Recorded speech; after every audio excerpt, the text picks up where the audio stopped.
Ya, kita lihat Hakim-Hakim 9, 50 sampai 56, kematian Abimelek.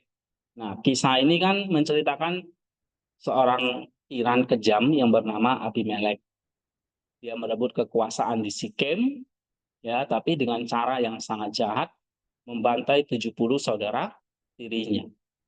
Ya, pada saat dia mau menyerang kota Tebes dan mau membakar sebuah menara, di situ tiba-tiba ada seorang perempuan yang nggak disebutkan namanya menjatuhkan satu batu kilangan dari atas menara dan akhirnya kena kepala si Abimelek. Nah, untuk menghindari kematian yang hina di tangan seorang perempuan, dia memanggil seorang bujangnya atau budaknya lah, gitu ya, untuk membunuhnya dengan pedang. Nah, ini adalah satu kisah yang tragis ya, bagaimana Allah itu membalaskan kejahatan Abimelek. Nah, ini kisah secara historisnya ya, atau literalnya. Tapi kita di sini kalau kita mau eksegesis kan nggak bisa cuma oh langsung kamu menyimpulkan begini. Eh tuh Abimelek jahat kan? Tuhan membalaskan kejahatan dia, ya. Tanpa disangka-sangka oleh dia, seorang perempuan itu lempar batu ke kepalanya dan mati. Nah, nggak ada yang mau kan jadi seorang yang mati dengan konyol seperti itu, ya. Tetapi ini kisah Abimelek yang seorang raja yang jahat dan akhirnya mati di tangan seorang perempuan. Nah, untuk eksegesis kan saya ajarin kalian kan nggak cuma kamu akan kalau kamu disuruh khotbah, kamu akan mengatakan ya, ya Allah ini adil membalaskan kejahatan Abimelek. Terus apalagi kalau kamu secara moral kamu akan khotbah dari ayat ini. Ya, kamu mungkin akan mengatakan eh, Allah itu adil, ya Allah itu membalaskan kejahatan. Apalagi Allah itu eh, misalnya apa lagi?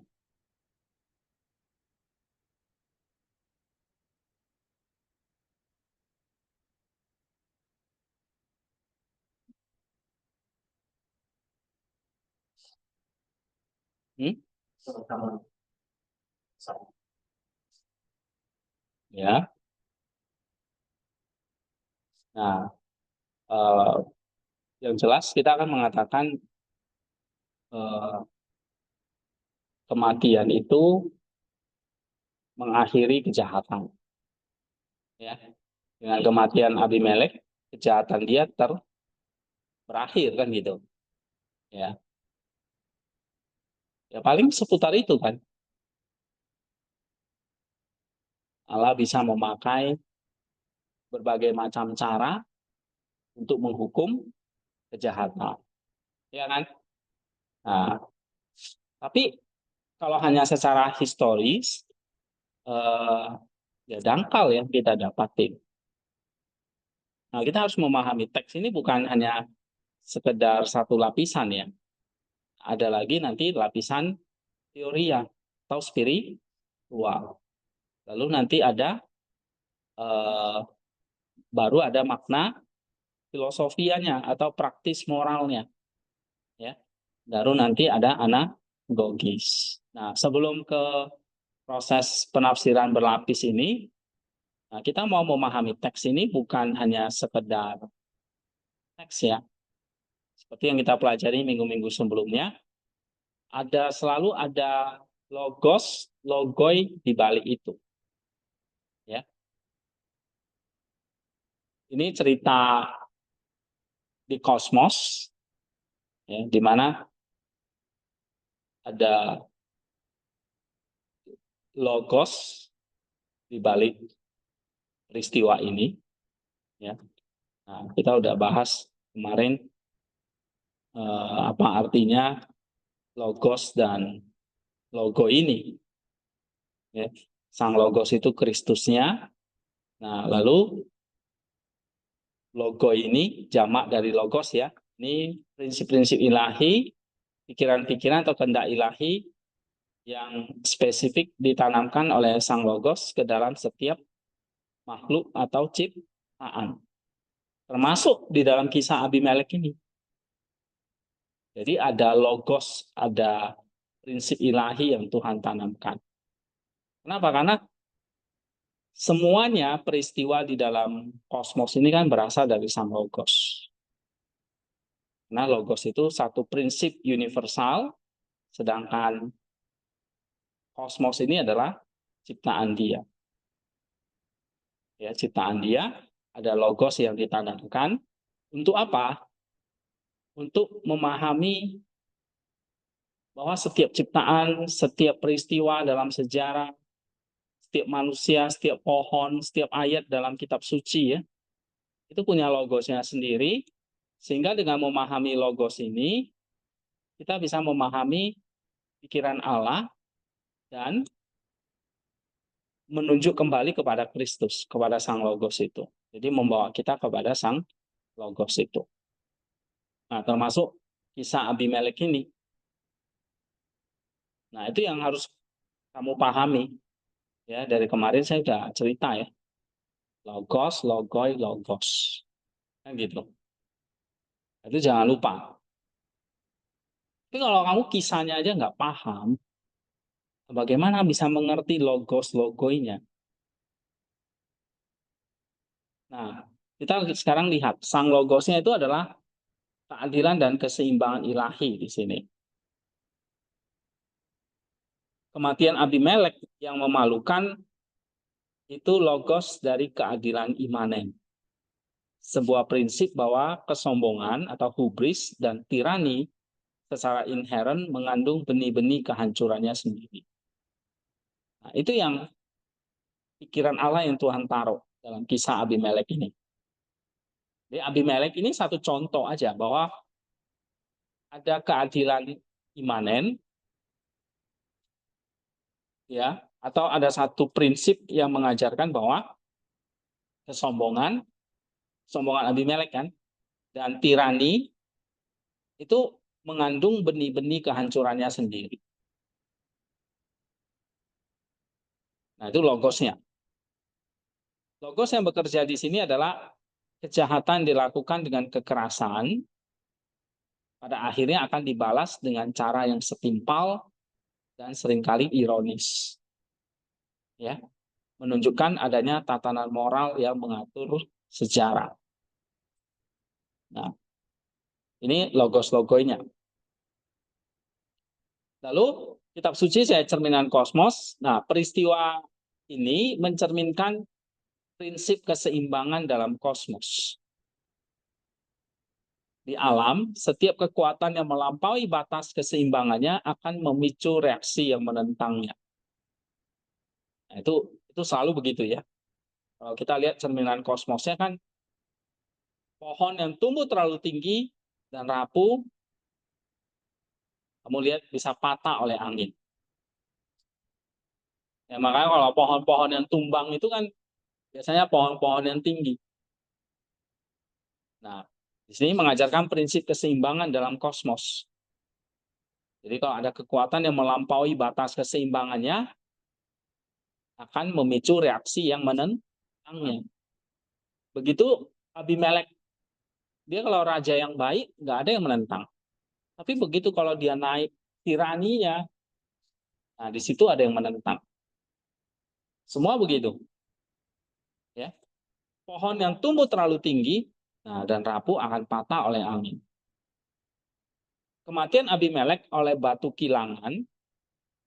Batu kilangan ini kan satu simbol pekerjaan domestik yang sederhana kan. Yang dijatuhkan oleh perempuan, ini simbol dari yang dianggap lemah. Ini satu cerminan apa? Bagaimana tatanan kosmis seringkali menggunakan sarana yang paling tidak terduga untuk memulihkan keseimbangan dan meruntuhkan kekuatan yang tidak stabil dan sombong. Nah, ini pelajarannya, ya. Nah, sekarang kita lihat kitab suci sebagai dunia simbolis. Ini adalah dunia simbolis dari kejatuhan tirani dosa dalam jiwa. Abimelek itu simbol dari apa? Pikiran yang sombong, nafsu tirani yang merebut kekuasaan atas jiwa dengan kekerasan. Ya. Menara di Tebes adalah simbol dari pertahanan terakhir jiwa yang rapuh. Perempuan di atas menara adalah simbol dari aspek jiwa yang sering diremehkan, misalnya kesabaran, kerendahan hati, yang ketika diaktifkan oleh providensi ilahi, memiliki kekuatan untuk menghancurkan kesombongan. Itu simbol dari perempuan. Kalau menara tadi apa? Pertahanan terakhir jiwa yang rapuh. Abimelek simbol dari pikiran yang sombong. Nah, kematiannya yang meminta pedang pengawalnya itu simbol dari apa? Upaya terakhir kesombongan untuk menghindari kehinaan. Tapi tidak bisa lari dari keadilan. Nah, ini fondasi teologisnya yang kamu harus pahami.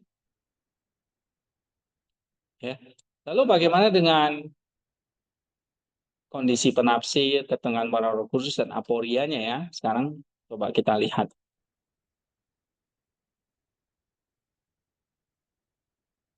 Kalau persiapan sebagai seorang penafsir ya eh, apa sih yang kita mesti siapkan? Nih, penafsir yang harusnya mengagumi kekuatan, kekuasaan dan strategi licik kan melihat Abimelek sebagai figur yang kuat meskipun tragis. Nah, untuk memahami teks ini, kita harus melakukan praksis kerendahan hati, melakukan katarsis dari pemujaan terhadap kekuasaan duniawi. Ya, belajar menghargai yang lemah dan yang dosmetik. Di sini perempuan batu kilangan sebagai instrumen potensial dari kehendak ilahi. Nah, sesudah mempelajari teks, setelah merenungkan kejatuhan Abimelek yang memalukan, penafsir mengalami transformasi nilai. Ia tidak lagi terkesan oleh kekuatan dan kekuasaan lahiriah, tapi takut akan kesombongan. Ia belajar bahwa tirani sekecil apapun dalam hatinya, nafsu yang mendominasi, pikiran yang sombong, akan berakhir dengan kejatuhan yang ironis. Ya, ini menanamkan praksis kewaspadaan terhadap kesombongan dan penghargaan yang mendalam terhadap keadilan ilahi yang tak terhindarkan. Oke, sekarang ketergantungan pada rahmat ilahi, doa, dan Roh Kudus. Nah, teks ini adalah manifestasi dari apa yang oleh para bapa disebut hukum ilahi yang tak tertulis atau providensi. Kehancuran Abimelek bukanlah kecelakaan, tapi karya keadilan ilahi yang bekerja melalui sebab akibat alamiah dan ironi situasional. Ini adalah logo sentral alam semesta memiliki tatanan moral yang ditegakkan oleh Allah. Nah, penafsir yang berjuang dengan kesombongan berdoa memohon rahmat ilahi untuk dihancurkan oleh batu kilangan kerendahan hati sebelum ia dihancurkan oleh kejatuhannya sendiri. Jadi hanya Roh Kudus yang dapat menyingkapkan kesombongan tersembunyi di dalam hati. Nah, sehingga di sini waktu kita baca Abimelek ini kan kita tahu ini tentang kesombongan, ya kan? Tentang tirani. Berarti kita sebagai penafsir apa? Bergantung kepada Roh Kudus dalam hal apa? Meminta kerendahan hati. Ya, simpelnya seperti itu. Jadi persiapan sebagai penafsir ya kita melakukan praksis kerendahan hati.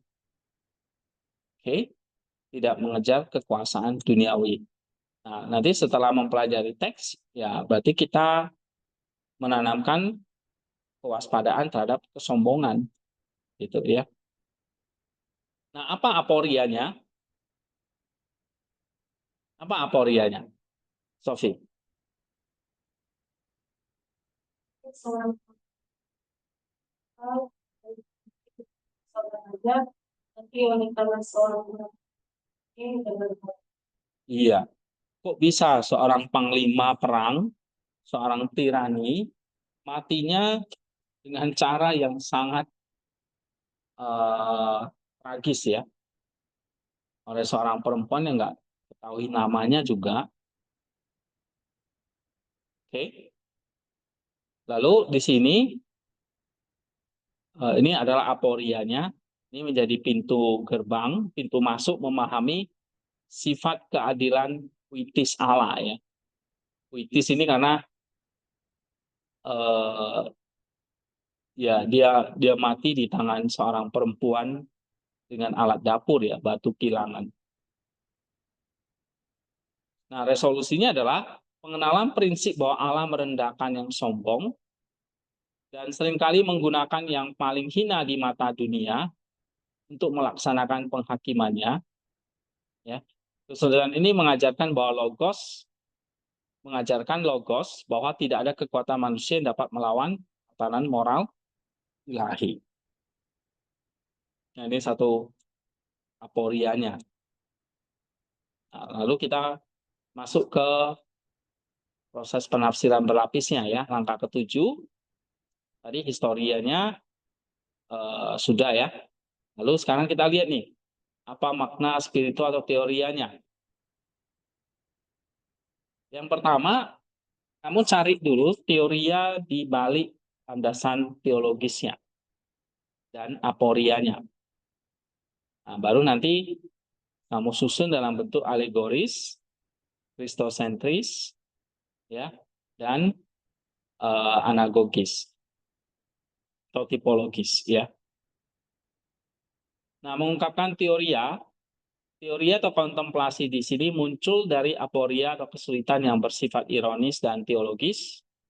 Bagaimana mungkin seorang panglima perang yang begitu perkasa, yang kekuasaannya dibangun di atas pertumpahan darah, cuma dikalahkan dengan cara yang begitu sepele oleh alat rumah tangga, yaitu batu kilangan, di tangan seorang perempuan anonim. Ya, nah ini seperti jalan buntu bagi logika kekuasaan militer. Resolusinya adalah pemahaman tentang keadilan ilahi yang imanen dan puitis. Logos yang tersingkap adalah bahwa kesombongan dan tirani secara inheren mengandung benih-benih kehancurannya sendiri. Ini kan tadi ya, diambil dari ini kan.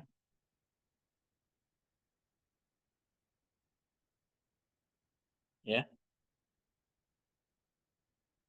Nah, dalam providensinya seringkali menggunakan sarana yang paling tidak terduga dan dianggap lemah untuk meruntuhkan kekuatan yang sombong dan memulihkan keseimbangan kosmis. Ini teorianya yang sebetulnya mau diajarkan. Ya. Ada keadilan ilahi yang imanen dan puitis, logos yang tersingkap, kesombongan dan tirani mengandung benih kehancurannya sendiri. Oke. Terus Allah memakai sarana yang paling tidak terduga dan dianggap lemah untuk meruntuhkan kekuatan yang sombong. Nah, itu teorianya.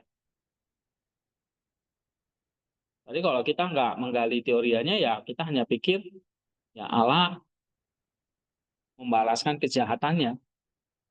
Ya, ternyata lebih dari itu, ini mengajarkan kita tentang memulihkan keseimbangan kosmis. Alam ini perlu seimbang. Bayangkan kalau misalnya di satu dunia ini yang muncul lagi kayak Hitler baru, kacau tentunya. Sehingga harus ada yang dilumpuhkan. Ya. Perang Dunia Pertama, Perang Dunia Kedua, itu karena munculnya tirani-tirani besar yang saling adu domba kekuatan. Mereka saling menghancurkan, selesai. Dunia pun aman. Nah, nanti kalau muncul lagi tirani, selalu ada keadilan ilahi yang imanen dan puitis. Menghancurkan mereka. Ya. Nah, ini cerita Abimelek ini mengandung keseimbangan kosmis. Ya. Alam itu perlu seimbang. Nggak boleh terlalu ada yang sangat tinggi, sehingga nanti bisa menginjak yang lain. Jadi harus diturunkan, seperti Abimelek ini. Ya. Nah, sekarang kita lihat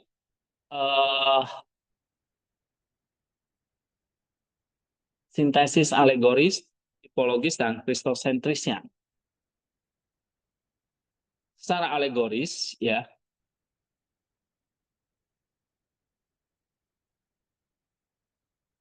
Kisah ini adalah sebuah alegori yang hidup tentang kejatuhan tirani dosa di dalam jiwa. Tadi kalau kamu lihat di sini, kitab suci sebagai dunia simbolis. Oke, perhatikan.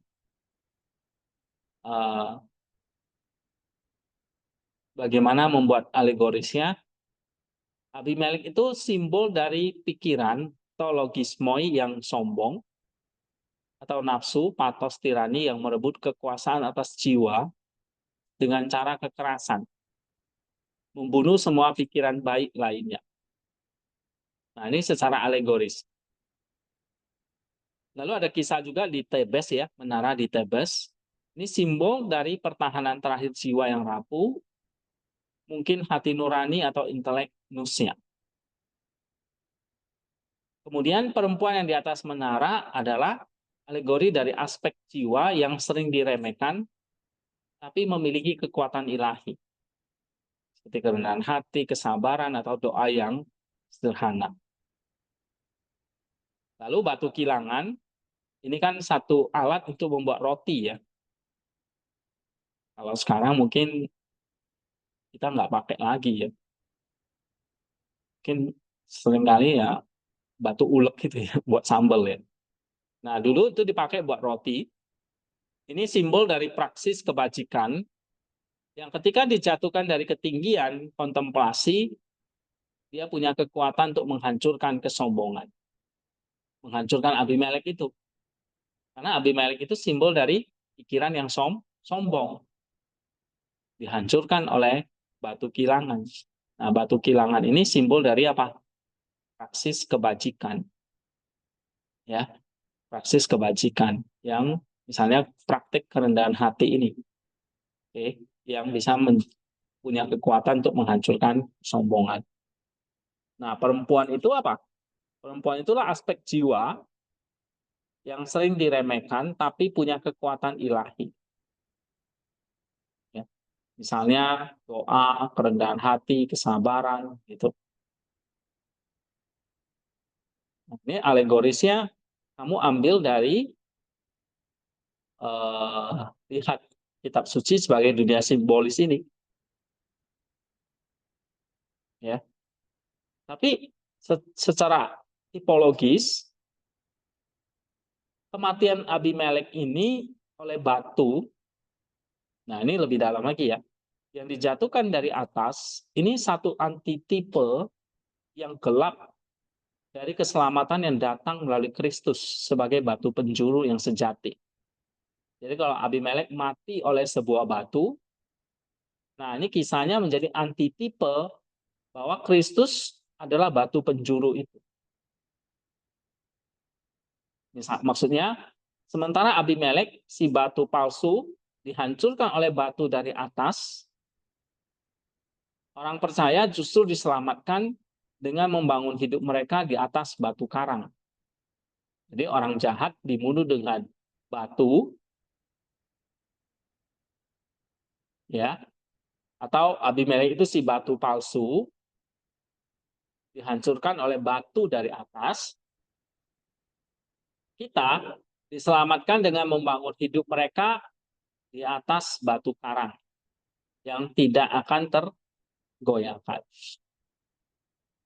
Nah, itu. Lalu upaya terakhir Abimelek menyelamatkan reputasinya dengan meminta pedang adalah kontras yang tajam dengan Kristus, yang dengan rela menanggung kematian yang paling hina di kayu salib demi keselamatan orang lain, bukan demi kehormatan diri. Nah, itu tipologis atau kristosentrisnya. Ini gambaran tentang antitipe. Kalau Abimelek dihancurkan dari batu di atas, kita dibangun hidup di atas batu karang. Ini kata batu ini menarik ya. Lalu Abimelek untuk menyelamatkan, upaya terakhir Abimelek menyelamatkan reputasinya, dia dihabisin oleh sebuah pedang. Nah, justru ini kontras dengan Kristus yang dengan rela menanggung kehinaan. Ya, Abimelek tidak sanggup menanggung kehinaan, sedangkan Kristus rela menanggung kematian yang hina. Nah, jadi ini satu satu artitipe ya, yang kalau kita baca cerita hakim-hakim itu banyak sekali tipologinya kepada Kristus. Nah, baru di sini makna praktisnya apa? Yang jelas peringatan tentang bahaya kesombongan, terutama kesombongan spiritual. Dia mengajarkan kita untuk tidak pernah meremehkan kekuatan dari tindakan-tindakan kebajikan yang kecil dan tersembunyi. Ya, nih. Ini kok terang sekali ya bisa dilihat. Oke. Praksis yang dituntut adalah kewaspadaan terus-menerus. Kalau tahu terang kan kalian bisa setting.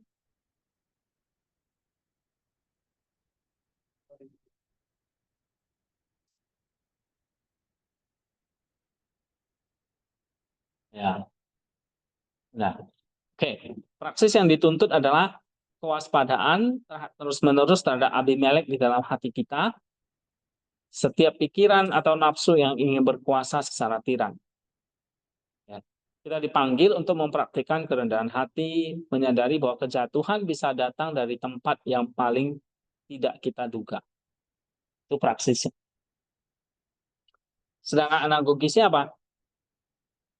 Secara anagogis, kejatuhan Abimelek mengangkat nus kita dari satu episode dalam sejarah Israel kuno menuju kontemplasi penghakiman eskatologis. Nah, kematian Abimelek yang tiba-tiba dan memalukan, ini satu ikon dari kejatuhan iblis atau antikristus pada akhir zaman. Nah, itu gambarannya ke situ. Ya, satu gambaran tentang kejatuhan iblis nanti atau antikristus. Semua kekuatan yang dengan sombong meninggikan diri melawan Allah pada akhirnya akan dihancurkan bukan oleh kekuatan duniawi yang sebanding, tetapi oleh kuasa Sang Logos yang merendahkan yang sombong dan meninggikan yang rendah hati. Ya, ini adalah visi tentang kemenangan akhir dari kerajaan Allah atas semua bentuk tirani. Nah, itu anagogisnya. Lalu sekarang kita masuk ke kontemplasi alam dan kitab suci oleh penafsir. Ini bagian yang ke-8, ini fokus ke penafsirnya nih. Tadi penafsirnya bagian atas sudah melakukan persiapan. Nah, setelah memahami logos atau teoria dari ayat ini, berikutnya apa yang harus dilakukan oleh seorang penafsir? Nah, dia melakukan kontemplasi. Ya. Setelah memahami logos keadilan imanen dari kejatuhan Abimelek, penafsir kini melihat kitab alam, kontemplasi alam dia. Oh iya ya, ternyata kematian Abimelek ini seperti ini ya. Nah, itu maksudnya. Dia melihat kitab alam dengan pemahaman yang lebih dalam tentang prinsip keseimbangan kosmis atau retribusi kosmis. Ya, dia mengkontemplasikan bagaimana di alam setiap kekuatan yang melampaui batasnya secara tidak teratur akan memicu reaksi yang menentangnya. Pohon yang tumbuh terlalu tinggi dan rapuh akan patah oleh angin. Nah, dia melakukan ini refleksi ke situ, kontemplasi di situ. Atau predator yang memangsa berlebihan akan kehabisan sumber makanan dan populasinya runtuh. Nah, begitu juga kematian Abimelek, seorang tiran perkasa oleh sebuah batu kilangan. Ini satu pekerjaan domestik yang sederhana ya, yang dijatuhkan oleh seorang perempuan, ini simbol yang dianggap lemah, menjadi cerminan sempurna dari logos ini. Penafsir melihat bahwa tatanan kosmis seringkali menggunakan sarana yang paling tidak terduga untuk menentukan kekuatan tidak stabil dan sombong. Ya, memperkuat kebenaran yang ia baca dalam kitab suci. Nah, baru setelah itu dia mulai masuk ke praktik asketis, praksisnya, dan kontemplasi teorianya. Nah, pemahaman teoria bahwa kesombongan secara inheren membawa kehancuran secara langsung, mengubah praksis spiritual penafsir. Ia menjadi sangat waspada terhadap Abimelek dalam jiwanya, yaitu setiap pikiran sombong, ambisi tiranis, atau keinginan untuk berkuasa dan kekerasan. Praksis yang dituntut adalah perjuangan asketis yang konstan untuk memupuk kerendahan hati, mengakui bahwa setiap pencapaian adalah anugerah. Ini kan praksisnya. Yang diambil dari mana? Tadi diambil dari ini, makna praktisnya. Jadi waspada terhadap Abimelek di dalam hati kita. Waspada terhadap setiap nafsu pikiran yang ingin berkuasa atau sombong. Nah, sehingga praksisnya apa? Praksisnya adalah perjuangan yang konstan untuk memupuk kerendahan hati. Karena selalu ada Abimelek di dalam hati kita. Ya. Jadi kamu lihat, ini contoh bukan mengada-ngada, tapi memang dari hasil teksnya itu seperti itu. Terus kamu dituntut untuk integrasi praktik praksisnya adalah praksisnya apa nih? Ya ambil dari sini dong. Ambil dari makna praktisnya nih. Ya. Nah, baru kontemplasi atau teorianya apa? Ketika godaan untuk meninggikan diri muncul, teoria tentang nasib Abimelek menjadi pengingat yang kuat. Nah, ini mendorong penafsir untuk menjatuhkan batu kilangan penyangkalan diri ke atas kepala kesombongannya, sebelum providensi ilahi melakukannya dengan cara yang lebih keras. Jadi, praksis kerendahan hati ini pada gilirannya memurnikan nus atau katarsis nus dan membukanya pada teori yang lebih dalam tentang sifat Allah yang adil dan rendah hati. Jadi praksisnya adalah perjuangan asketis yang konstan untuk memupuk kerendahan hati, maka teorianya adalah kotak kontemplasi bahwa selalu ada keadilan Allah. Ya, dan teorianya ini juga mengingatkan, menjadi pengingat. Kalau mulai sombong ya kita harus dijatuhkan batu kilangan. Nah, itu poin 9-nya. Nah, terakhir, selalu teks itu membawa kita kepada teosis. Begitu juga penafsir menuju kepada teosis. Ya. Maka penafsir, tujuan transformasi penafsir menuju teosis, tujuan akhir dari merenungkan kisah yang brutal ini apa? Bukanlah untuk menikmati kejatuhan seorang Abimelek, ya, seorang tiran, tapi diubah dari citra Abimelek menjadi citra Kristus. Nah, Abimelek itu menjadi arsitek dari manusia yang mencari keilahian palsu. Lewat cara kekerasan, ya kan? Perebutan kekuasaan, gitu. Ini jalan antiteosis. Nah, dengan memahami kehancurannya yang tak terhindarkan, maka ini mendorong kita untuk menolak jalan kesombongan ini, dan sebaliknya merangkul jalan pengosongan diri, kenosis, yang diteladankan oleh Kristus. Proses teosis melibatkan kematian Abimelek internal, yaitu mematikan ego yang sombong agar jiwa dapat dipersatukan dengan sang logos yang lembut dan rendah hati. Nah, itu proses teosisnya. Jadi, Abimelek di dalam diri kita itu memang harus dimatikan. Maksudnya itu mematikan ego yang sombong agar jiwa dapat dipersatukan dengan sang logos yang sifatnya lembut dan rendah hati.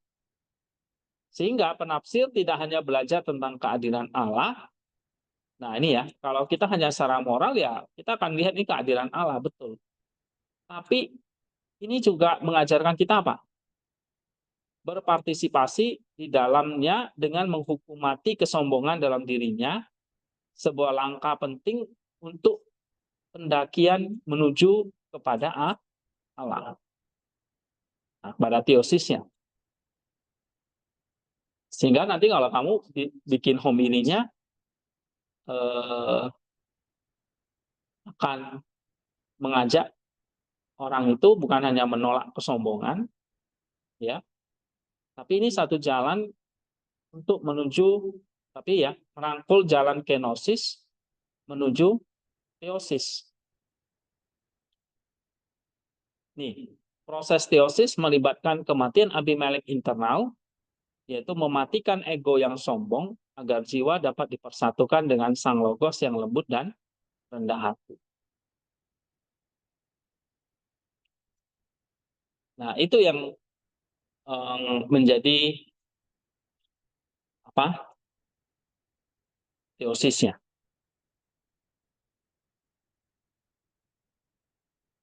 Oke, nanti tinggal kesimpulan dan homili.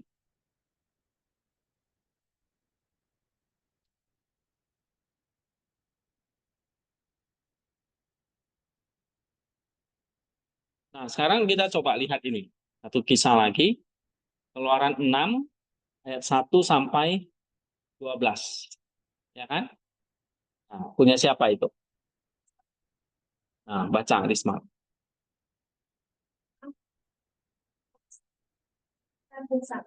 Selanjutnya, Allah kepada Musa, Tuhan telah menampakkan diri kepada Abraham, Ishak dan Yakub sebagai Allah yang Maha Kuasa.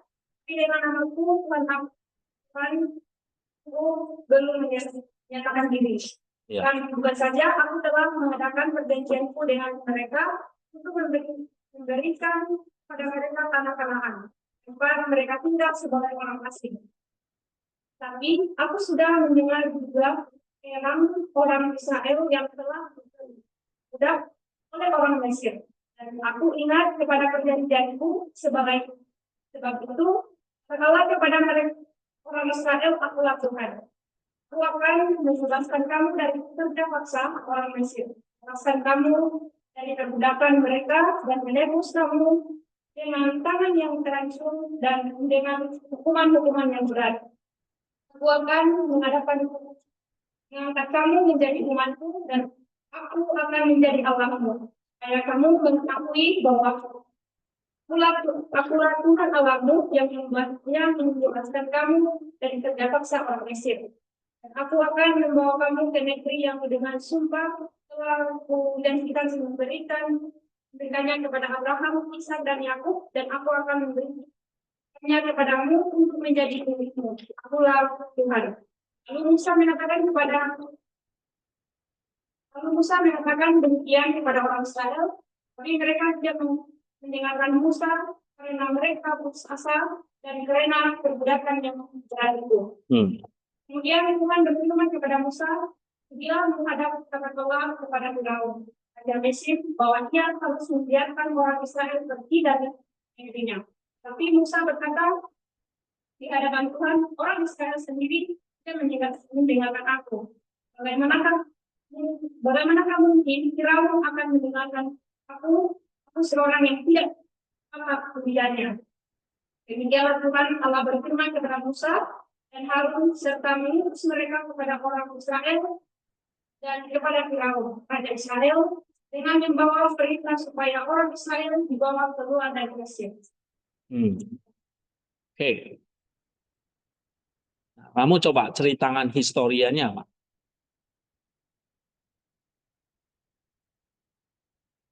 Satu, cerita garis besarnya apa? Ini tentang apa sih, cerita apa? Kamu cerita sama kami ini, kayak anak-anak sekolah minggu lah.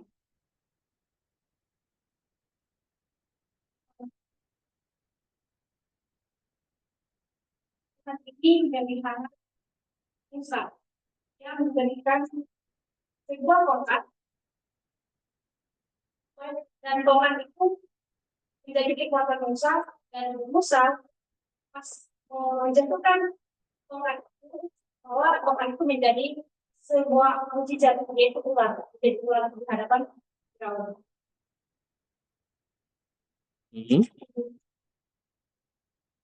Ini cerita tentang apa? Musa, Musa, Tentang Musa, maksudnya? Allah memberikan mujizat, Allah memberikan mujizat kepada Musa.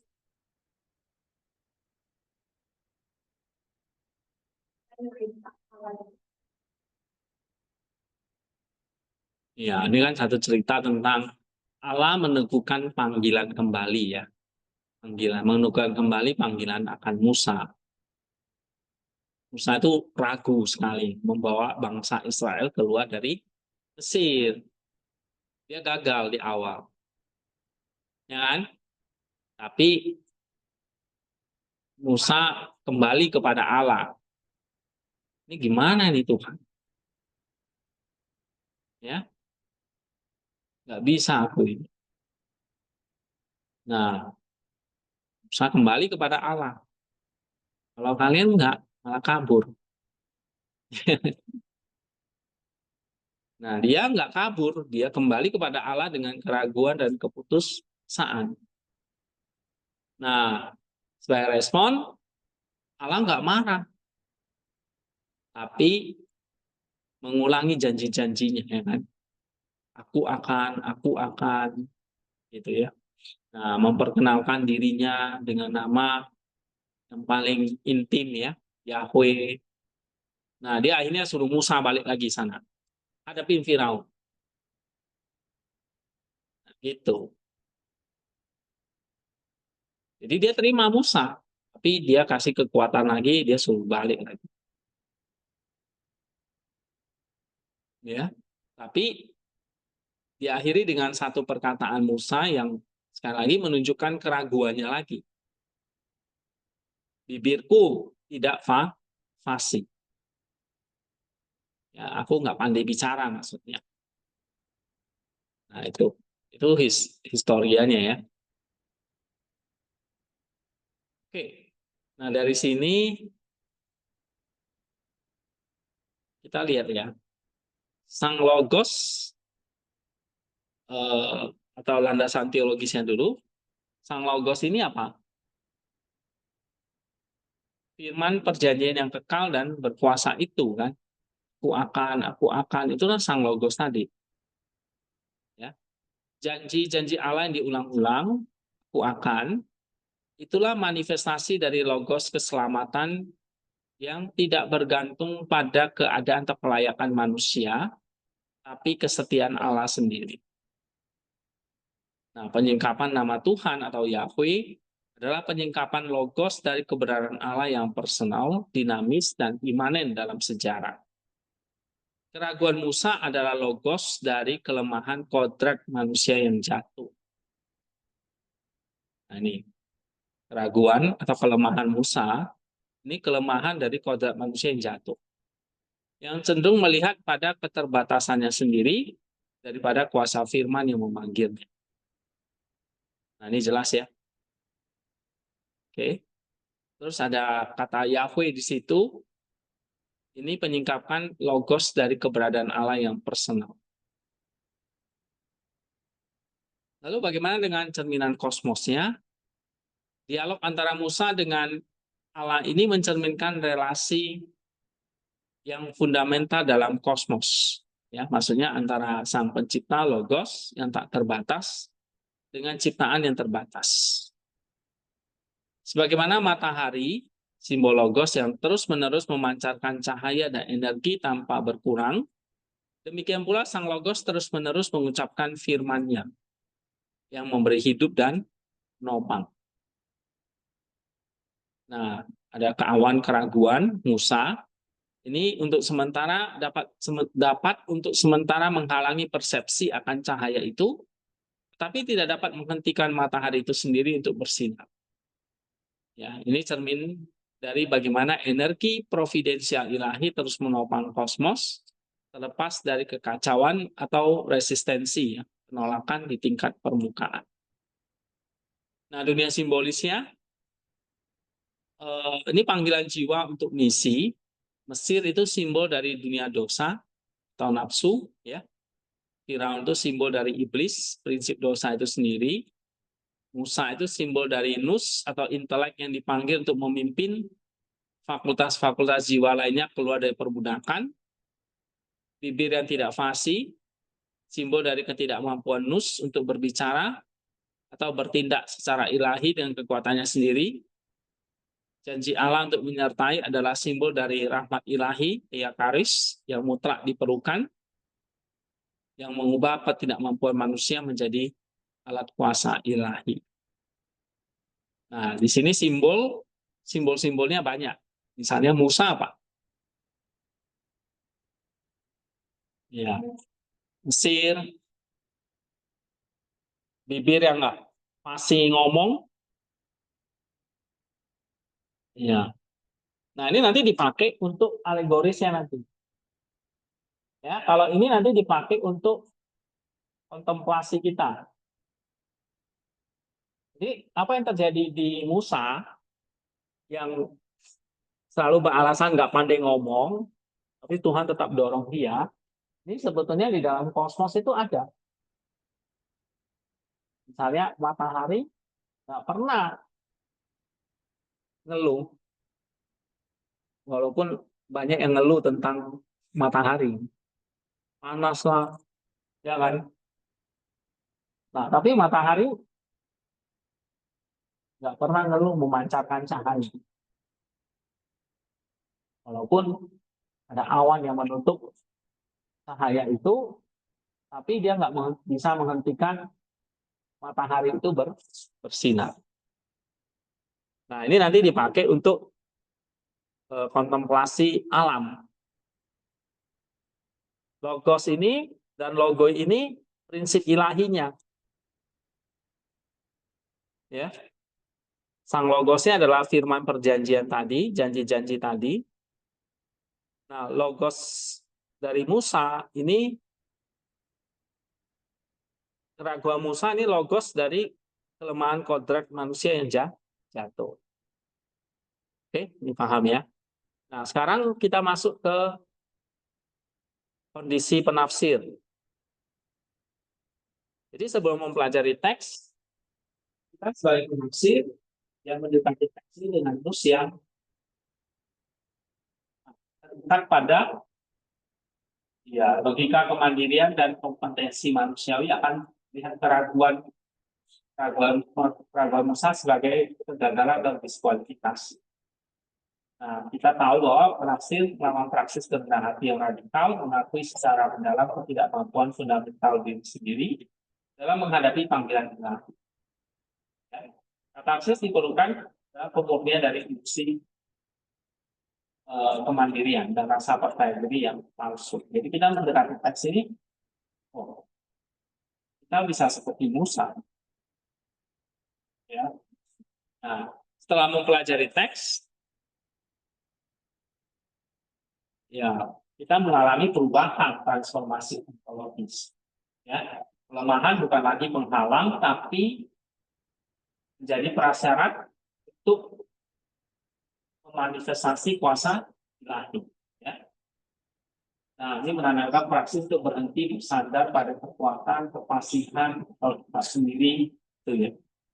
Tapi secara aktif terus-menerus bersandar pada janji pendataan Sang Logos sebagai satu-satunya sumber kualifikasi. Ini yang menjadi bagian dari penafsir. Nah, tentu dari situ kita butuh Roh Kudus agar memberikan kita pencerahan, ya, dalam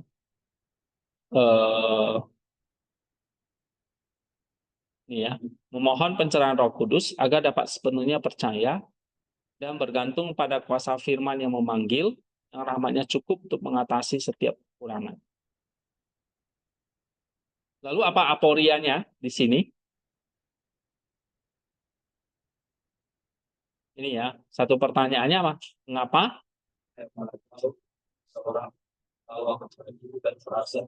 Iya, ngapain kok Allah udah tahu dia tidak mampu ya, maksudnya ragu, kok Allah tetap memilih dia gitu. Ya. Nah, Allah salah, apakah di sini Allah salah memilih Bukan ya, bukan Allah salah memilih, tapi pengenalan prinsipnya adalah kuasanya disempurnakan dalam kelemahan. Nah ini. Kesulitan ini mengajarkan logos inkarnasional. Allah tidak mencari yang kuat untuk diajak bekerja sama, tapi ia menjadi kekuatan bagi yang lemah, yang bersedia bergantung padanya. Ini resolusinya ya. Jadi kenapa Allah tuh memilih Musa, padahal dia udah sendiri terus terang dia ragu, dia nggak pandai ngomong, dia nggak merasa nggak mampu, ya. Nah maka tadi di kondisi penafsir itu adalah kita jangan merasa diri kita mampu mempraktikkan kerendahan hati. Setelah mempelajari teks ya, ini jangan bersandar pada kekuatan sendiri, tapi pada janji Allah gitu. Nah, itu ya. Nah, maka kita butuh Roh Kudus di sini mencerahkan kita. Lalu kesulitannya, kok Allah memilih dia, memilih Musa yang peragu ini, yang merasa tidak bisa bicara, ragu, tidak mampu. Nah, ternyata Allah mau mengajarkan logos inkarnasional. Maksudnya Allah tidak mencari yang kuat untuk diajak bekerja sama, tapi ia menjadi kekuatan bagi yang lemah yang bersedia bergantung padanya. Nah, itu aporia. Sekarang kita masuk ke poin ketujuh. Bagaimana lapisan-lapisan maknanya ya. Oke, tadi historianya sudah. Ini cerita tentang keraguan Musa ya, dan akhirnya Tuhan meneguhkan kembali. Tapi yang menariknya itu diakhiri dengan bibir yang tidak fasih ya. Nah, sekarang yang kedua, spiritual teorianya. Nah, kamu lihat di sini, teori atau kontemplasi di sini muncul sama kan dari aporianya ya. Mengapa Allah yang Maha Kuasa memilih seorang Musa yang begitu ragu, tidak percaya diri, artinya yang nggak kompeten lah, ya. Nah, tadi keselamatan jawabannya apa? Teori yang mau diajarkan apa? Keselamatan dan panggilan ilahi tidak diasarkan pada kemampuan manusia, tapi murni pada kesetiaan kuasa firman Allah. Ya. Nah, logos yang tersingkap adalah singkata basis penurunan diri ilahi. Allah tidak mencari yang kuat dan mampu, tapi ia justru menjadi kekuatan bagi yang lemah dan tidak mampu. Jadi teorianya yang penting. Kan diambil dari sini loh.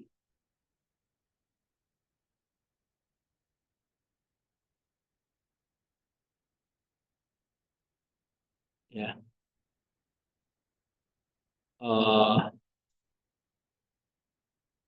Mana tadi? Allah tidak mencari yang kuat dan mampu, tetapi menjadi kekuatan bagi yang lemah dan tidak mampu.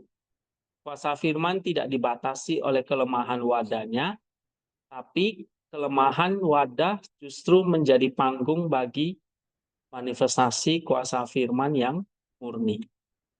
Ya. Nah, ini logos inkarnasional tadi.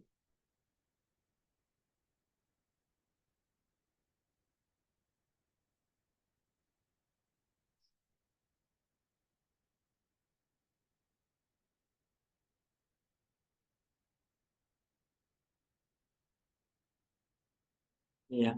Allah tidak mencari yang kuat itu diajak bekerja sama, tapi ia menjadi kekuatan bagi yang lemah.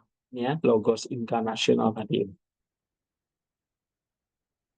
Nah, ini yang menjadi teorianya. Lalu alegorisnya,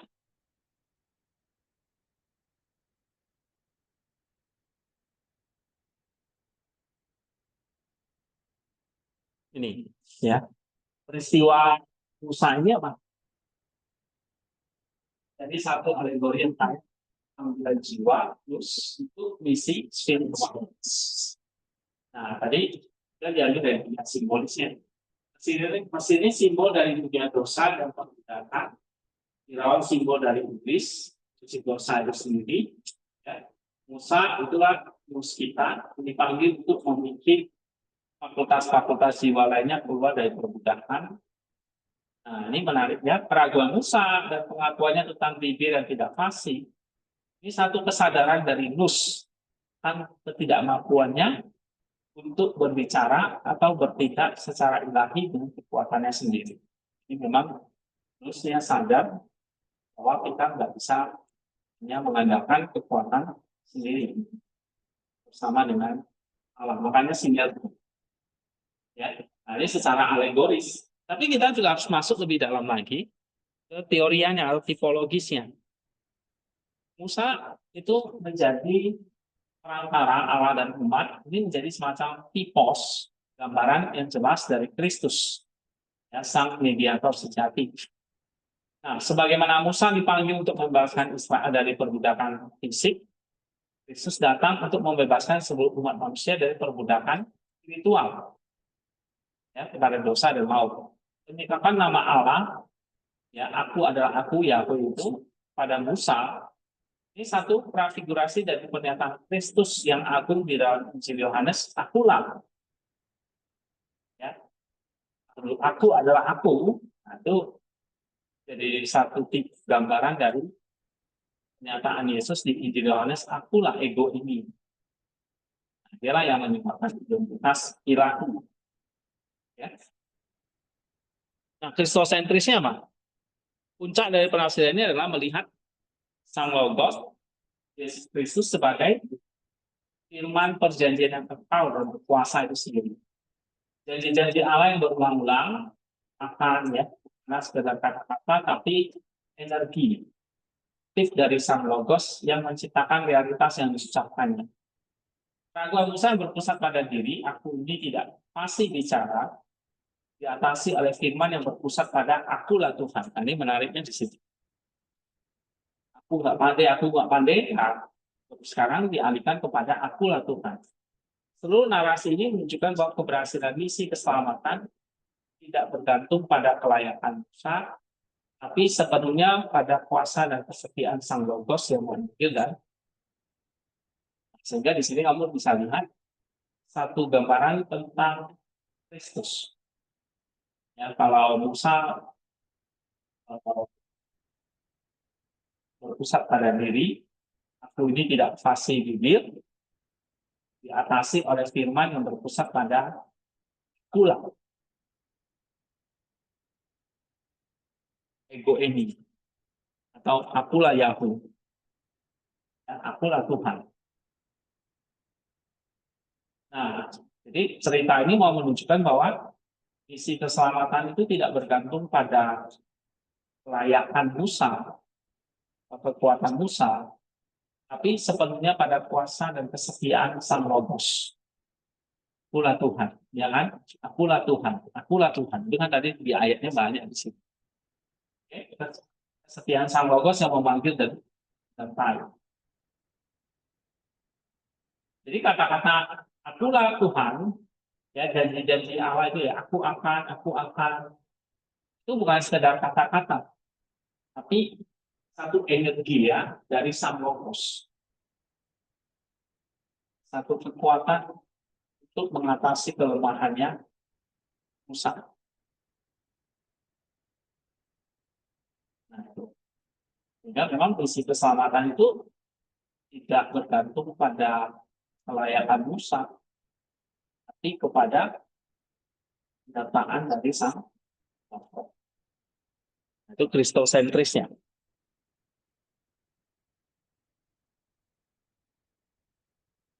Oke, nanti kita lanjut lagi ke praktis dan anagogisnya, ya.